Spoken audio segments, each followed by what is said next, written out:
Salam sejahtera dan selamat datang ke saluran saya Zawako.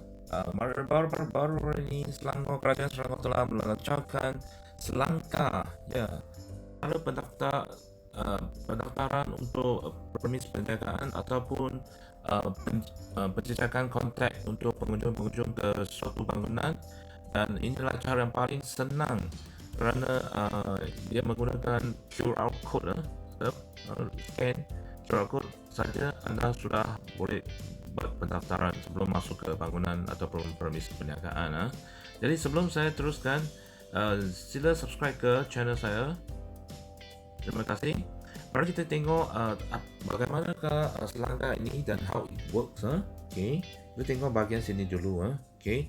Dan untuk suatu bangunan ataupun satu tempat perniagaan, jika anda harus mendapatkan log ataupun tanda harga untuk pengunjung anda boleh senang dengan secara senang anda boleh pergi ke www.selangkah.my untuk berdaftar dan mencetak QR code anda, right?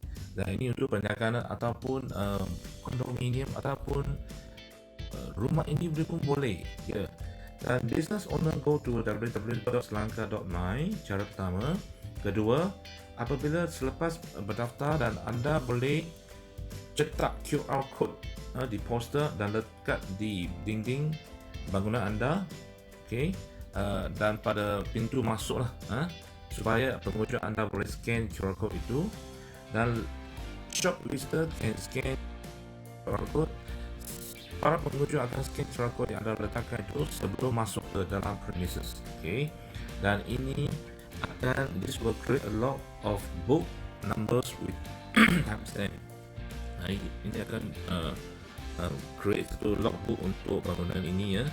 Dan jika terdapat COVID-19 dikesan, pegawai kesihatan boleh tengok logbook online dan boleh menghubungi shopkeeper dan visitor yang telah mengunjung ke bangunan itulah. So tujuan ini adalah untuk senang berdaftarlah apabila pengunjung pergi ke suatu bangunan ataupun premis perniagaan, right? Jadi di sini, bahagian sini adalah cara untuk cetak kod QR bagi premises anda, okay? Anda bukan sahaja, ini bukan terbuka kepada perniagaan saja, dia juga terbuka kepada semua tempat, bila ada bangunan di mana sudah menjadi kelaziman kita. Apabila kita melawat ke satu bangunan, kita perlu buat registration atau berdaftar di tempat counter dengan cara manual. Jadi untuk mengelakkan cara manual, cara QR code ini adalah ringkas dan senang, dan dia lebih mudah untuk semua pengunjung, okay. Jadi jika anda adalah perniagaan, anda boleh cetak QR code dengan tekan daftar baru ini, di bahagian sini, daftar baru. Ya, di sini anda boleh mengisikan informasi yang diperlukan untuk mencetak QR code dan letak di bangunan pintu masuk anda. Jadi di sini saya cuba. Jadi tuan-tuan dan puan, apabila anda telah mengisi tempat kosong ataupun informasi yang diperlukan di page ini, anda perlu tekan simpan. Ya, anda pasti? Ya, page ini akan menunjukkan QR code.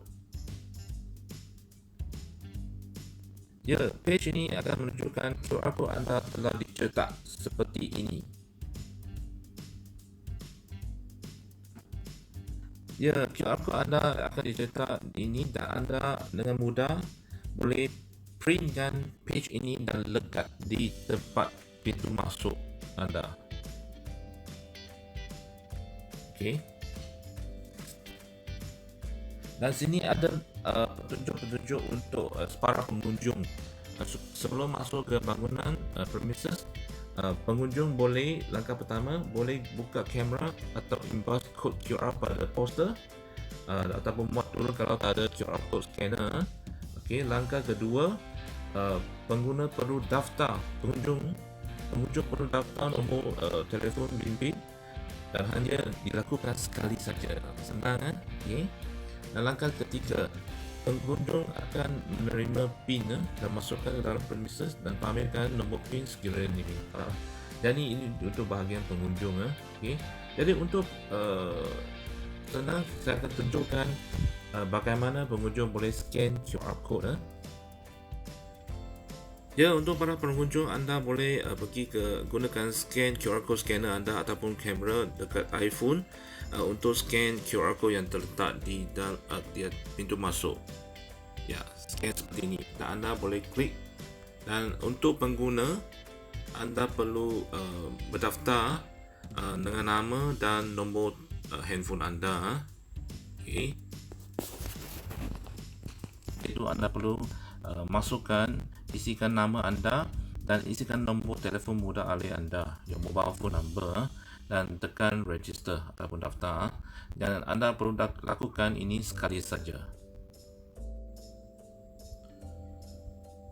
Ya, lepas ini anda akan dapat sampai ke page ini dan di mana akan tunjukkan nombor PIN anda, okay, dengan QR code anda. Dan anda dan di sini juga catatkan tarikh bila anda masuk dan masa sekali, okay, dan lokasi mana yang anda sebagai pengunjung telah pergilah. Jadi page ini agak memberi maklumat di mana bila anda pergi masuk dan keluar daripada bangunan tersebut. Dari sebagai pengunjung, inilah cara untuk kita sama-sama dalam usaha untuk menyertai usaha membendung wabak COVID-19. Right. Jadi tuan-tuan dan puan, secara kesimpulannya, selangkah ini amat berbantu semasa dalam kita menentang dengan cara pergerakan dengan selamat. Okay.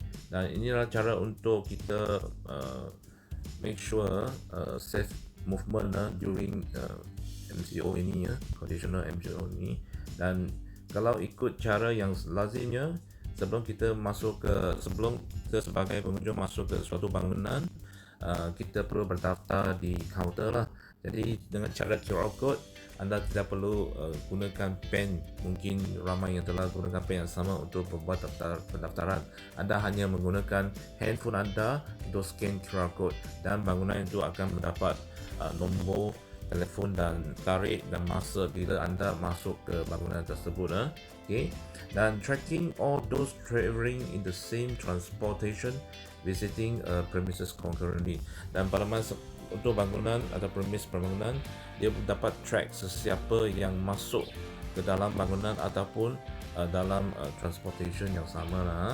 Dan jika berlaku atau pengesanan untuk kes positif untuk COVID, pegawai kesihatan awam dapat buka logbook ini dan untuk dapat mengetahui siapakah yang telah melawat premis bangunan tersebut, dan dia akan menghubungi visitor dan bangunan tersebut. Jadi ini cara senang untuk kita membuat selangkah lagi untuk menentang COVID-19. Jadi sampai hari ini dapat membantu tuan-tuan dan puan-puan, dan jangan lupa subscribe ke channel saya. Sekian, terima kasih, jumpa lagi.